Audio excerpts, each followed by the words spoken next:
Akhirnya terjawab sudah ya, yaitu desas-desus ST Burhanuddin akan mundur, akan diganti dan sudah berpamitan dan lain-lain. Ternyata setelah dikonfirmasi itu adalah berita hoax dan tidak benar ya. Ya memang pada saat lalu itu rame di pemberitaan ya, ST Burhanuddin berpamitan dan akan diganti. Nah di tengah apa? Di tengah Jaksa Agung ST Burhanuddin itu mengungkap skandal-skandal yang sangat besar dan bahkan kerugian negara yang cukup fantastis, bahkan puluhan triliun dan bahkan ratusan triliun ya. Jadi menurut saya sangat mengejutkan sekali tiba-tiba ST Burhanuddin berpamitan akan diganti dan lain sebagainya di tengah pengungkapan skandal mega korupsi yaitu di dalam PT Pertamina yang konon katanya merugikan negara hampir 1.000 triliun. Nah menurut saya betul apa yang dikatakan oleh ST Burhanuddin. Pertamina adalah kasus yang paling menantang dan paling sulit. Nah, ini menurut saya apa yang dilakukan ST Burhanuddin pastinya akan mengusut tuntas lah di kasus PT Pertamina ini. Entah ini ada pemberitaan ST Burhanuddin diganti, ini saya juga menjadi bertanya-tanya ya.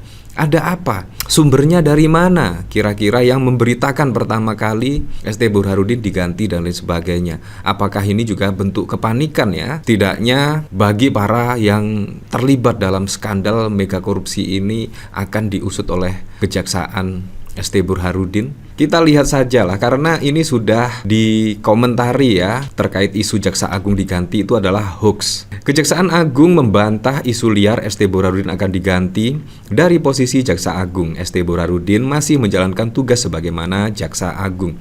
Biasanya desas-desus setiap pergantian itu biasanya ya ada setidaknya kasus-kasus tertentu lah. Tetapi kalau kita lihat dari ST Burhanuddin itu malah menunjukkan kinerjanya yang cukup baik sekali dan bahkan tren positif kepada masyarakat Indonesia itu sangat tinggi sekali. Masyarakat percaya terhadap kejaksaan yang dipimpin oleh ST Burhanuddin. Nah tiba-tiba digantikan, ini sangat mengejutkan sekali ya, di mana kejaksaan saat ini juga tengah mengusut kasus korupsi yang cukup besar ya. Bahkan pada saat lalu juga ada kasus korupsi timah yang merugikan negara 300 triliun dan lain sebagainya. Itu juga kejaksaan yang mengungkap. Dan bahkan pada saat lalu juga kasus Pertamina dan lain sebagainya. Jadi menurut saya sangat tidak mungkin sekali kalau ST Burhanuddin diganti ya.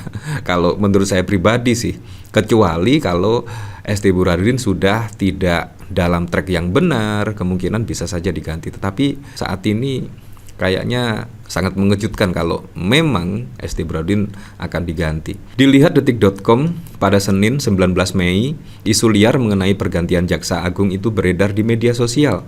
Dalam video viral tersebut, Jaksa Agung ST Burhanuddin akan diganti dalam waktu dekat. Masih dalam video viral itu, ST Burhanuddin disebut akan diganti pada pekan depan dan surat pergantiannya sudah diterima Menteri Sekretaris Negara Mensesnek. Dalam video itu dinarasikan, Burhanuddin sudah berpamitan kepada jajarannya di internal Kejaksaan Agung. Dikonfirmasi terpisah, Kapus Penkum Kejagung, Herli Siregar membantah kabar tersebut. Herli menegaskan kabar tersebut sama sekali tidak benar. Tidak benar kabar tersebut, ujar Herli. Herli mempertanyakan kabar tersebut. Dia mengatakan ST Burhanuddin masih menjabat sebagai Jaksa Agung. Berita hoax itu, berpamitan apa, ujar Herli. Nah jadi sudah clear ya, sudah jelas, sudah dibantah oleh Kejaksaan.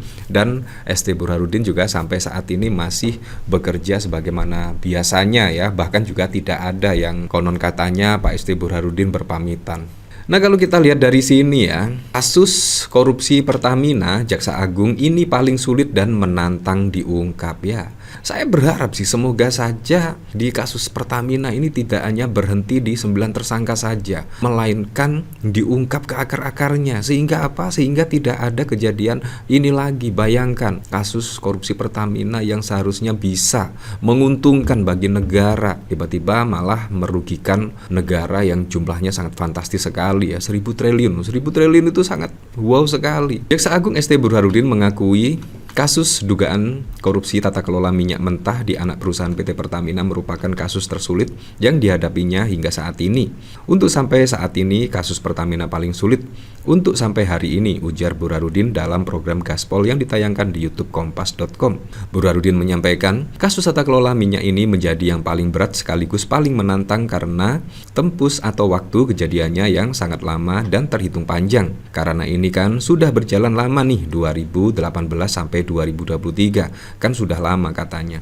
Yang saya heran di kasus Pertamina ini, bagaimana tanggung jawab Erick Thohir? Karena Erick Thohir itu adalah yang memimpin perusahaan BUMN ya termasuk Pertamina. Bagaimana peran ESDM juga?